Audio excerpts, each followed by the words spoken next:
ಗೃಹ ಇಲಾಖೆ ಅಧಿಕಾರಿಗಳ ಜೊತೆ ಸಿಎಂ ಮೀಟಿಂಗ್ ಬಹಳ ಹೈ ಪ್ರೊಫೈಲ್ ಮೀಟಿಂಗ್ ಈಗ ನಡೀತಾ ಇದೆ. ಕಾವೇರಿ ನಿವಾಸದಲ್ಲಿ ಸಿಎಂ ಸಿದ್ದರಾಮಯ್ಯ ಸಭೆ. ಗೃಹ ಸಚಿವ ಜಿ ಪರಮೇಶ್ವರ್, ಪೊಲೀಸ್ ಅಧಿಕಾರಿಗಳು ಕೂಡ ಭಾಗಿಯಾಗಿದ್ದಾರೆ. ಬಾಂಬ್ ಸ್ಫೋಟದ ಬಗ್ಗೆ ಮಾಹಿತಿಯನ್ನ ಪಡೆಯುತ್ತಿರುವ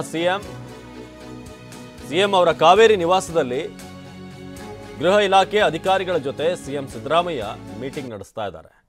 ಸೊ ಏನೇನಾಯಿತು, ಖುದ್ದು ಬೆಳಗ್ಗೆ ಅಷ್ಟೇ ವೈದೇಹಿ ಆಸ್ಪತ್ರೆಗೂ ಕೂಡ ಹೋದರು, ಬ್ರೂಕ್ಫೀಲ್ಡ್ ಆಸ್ಪತ್ರೆಗೂ ಕೂಡ ಭೇಟಿ ನೀಡಿ ನಂತರ ರಾಮೇಶ್ವರಂ ಕೆಫೆಯಲ್ಲಿ ಏನೇನಾಯಿತು ಇದೆಲ್ಲದರ ಬಗ್ಗೆ ಖುದ್ದು ಸಿದ್ದರಾಮಯ್ಯನವರೇ ಹೋಗಿ ಒಂದಷ್ಟು ಮಾಹಿತಿಯನ್ನು ಕಲೆ ಹಾಕಿದರು. ಸೊ ಅದಾದ ನಂತರ ಈಗ ಗೃಹ ಇಲಾಖೆ ಅಧಿಕಾರಿಗಳ ಜೊತೆ ಒಂದು ಸಭೆ ನಡೀತಾ ಇದೆ, ಮೀಟಿಂಗ್ ನಡೀತಾ ಇದೆ. ಇದರಲ್ಲಿ ಹೋಮ್ ಮಿನಿಸ್ಟರ್ ಜಿ ಪರಮೇಶ್ವರ್ ಕೂಡ ಇದ್ದಾರೆ. ಸೊ ಇನ್ನು ಪೊಲೀಸ್ ಉನ್ನತಾಧಿಕಾರಿಗಳು ಕೂಡ ಅಲ್ಲಿ ಮೀಟಿಂಗ್ನಲ್ಲಿ ಭಾಗವಹಿಸಿದ್ದಾರೆ. ಸೊ ಸಿಎಂ ಸಿದ್ದರಾಮಯ್ಯ ಇವತ್ತು ರಾಮೇಶ್ವರಂ ಕೆಫೆಗೆ ಭೇಟಿ ನೀಡಿದಂಥ ಸಂದರ್ಭ. ಸೊ ನೀವಲ್ಲಿ ಗಮನಿಸ್ಬೋದು ಹೇಗೆ ನಿನ್ನೆ ಇಟ್ಟಂಥ ವಸ್ತುಗಳು, ಅಲ್ಲಿ ಬಿಟ್ಟು ಹೋದಂಥ ಯುಟೆನ್ಸಿಲ್ಸ್ ಏನೇನೋ ಇತ್ತು ಅದೆಲ್ಲವನ್ನು ಕೂಡ ಹಾಗೆ ಟಚ್ ಮಾಡಿದ ಹಾಗೆ ಇರಿಸಲಾಗಿದೆ. ಸೊ ಕಾವೇರಿ ನಿವಾಸದಲ್ಲಿ ಸಿಎಂ ಸಿದ್ದರಾಮಯ್ಯ ನೇತೃತ್ವದಲ್ಲಿ ಸಭೆ ನಡೀತಾ ಇದೆ.